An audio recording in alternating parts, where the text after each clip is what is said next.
All right, welcome everyone. This is a little review podcast entitled Graphing Linear Equations because this is something that you worked on in Algebra 1, and so we are just reviewing this for um, this particular unit that we're working on.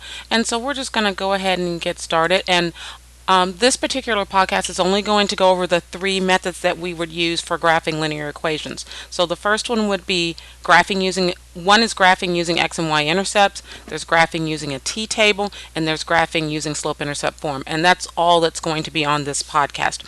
So I'm going to start off with graphing using a t-table because that is honestly how most people learn to graph. All right, sorry, my pad wasn't on. So okay, great. So we're going to start with that. Now, some people call this a table of values. There really isn't anything special about what you call it. Basically, what it is you take values for x, you substitute in an equation to get y, and then you just plot the points. And so the equation that I want to use here, we're going to call this example 1, and we're going to say graph, sorry, there's the 1. We're going to say graph y equals 2x minus 3.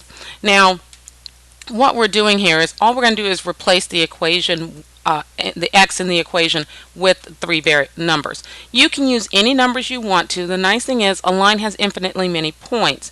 And so the line is the same line regardless of what three x's values that you use. I honestly don't work real hard, so I do -1, 0, and 1. There you go. I use 0, positive, and negative. That's usually enough to get me a very good looking line. And so I'm going to do y equals 2 times -1 minus 3. So y equals -2 minus 3. So y equals -5. And there you go.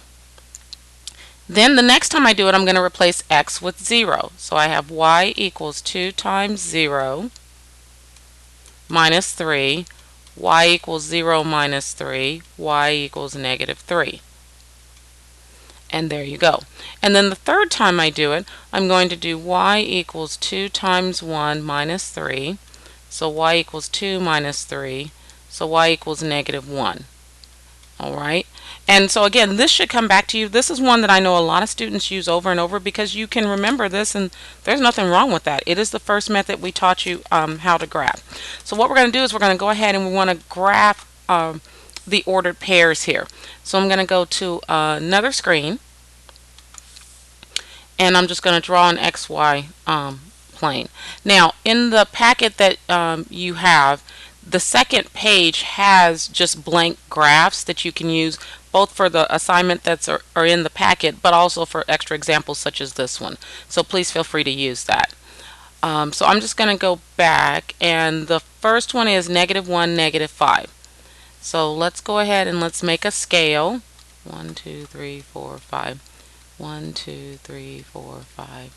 1, 2. Yes, I know this is not looking to scale at all, so please be aware of that. Now notice that I'm putting in hash marks, and I do expect this because I should be able to read it and not have to figure out what it is. So the first one, and I'm going to go with a different color here because I found that works really well. The first one is going to be -1, -5, I think it was, and so that's going to be down here. Now let's go back a page. The next one is 0, -3.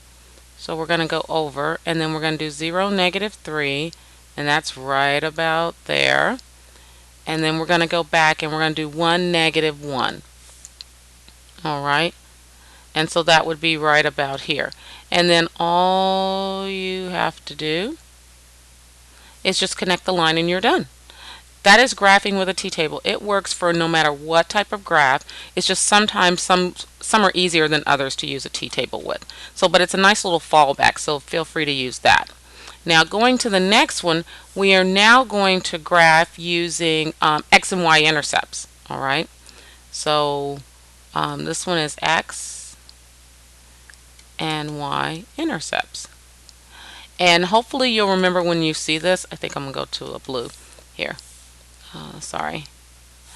And so what you see here, this is the one where you're looking at where does the graph cross the x and y axis. So you're only going to get two ordered pairs here. And then you're just going to connect those two. And so if you remember, for our example 2, we're going to graph Let's go ahead and use the same one. Y equals, I think it's 2x minus 3. If it's not, it's fine. Okay, so what I'm going to do here is I'm going to let x equal 0.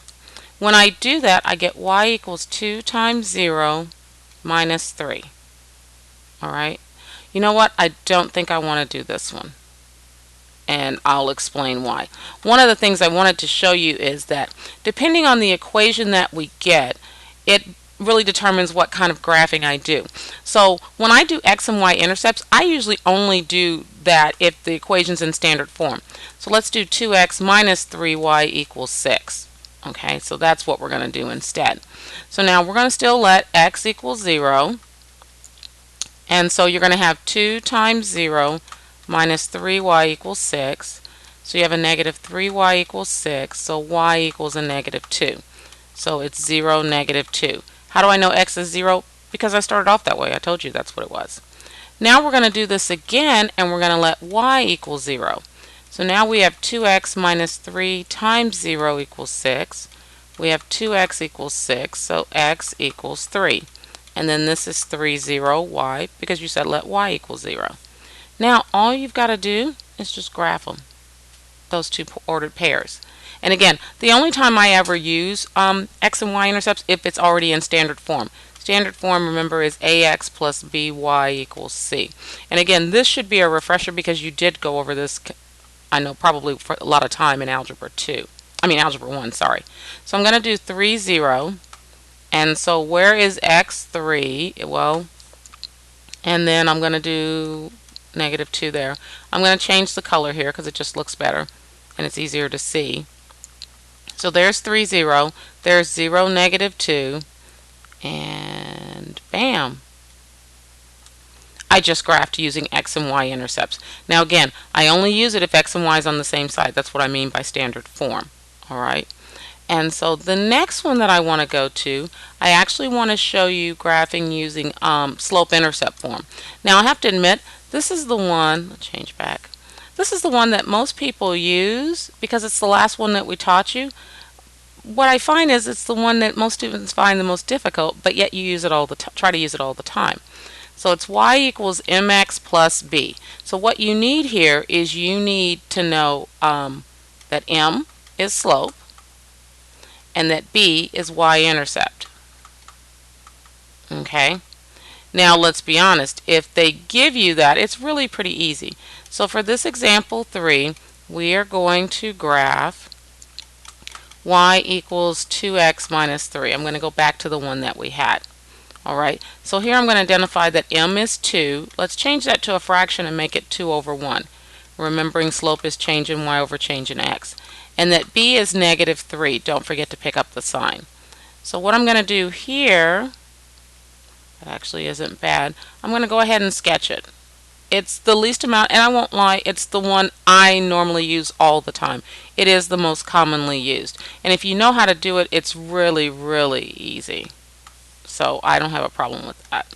Alright. So you always start with y-intercept, so I'm going to go down and graph y-intercept. So that's where it's negative 3. My slope is 2 over 1. They're both positive, so I'm going to go up and to the right. If your slope is negative, you have to assign the negative sign to either the top or bottom, but you can't do both. So if you assign it to the top, which is what I always do because I just picked up that habit when I was a student, then I know that negative means I'm going to go down from B, and then I'm going to go right positive.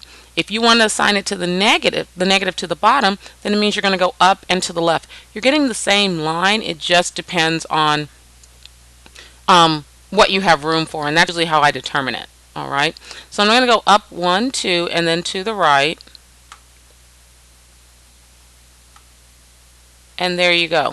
That is how you graph using slope-intercept form.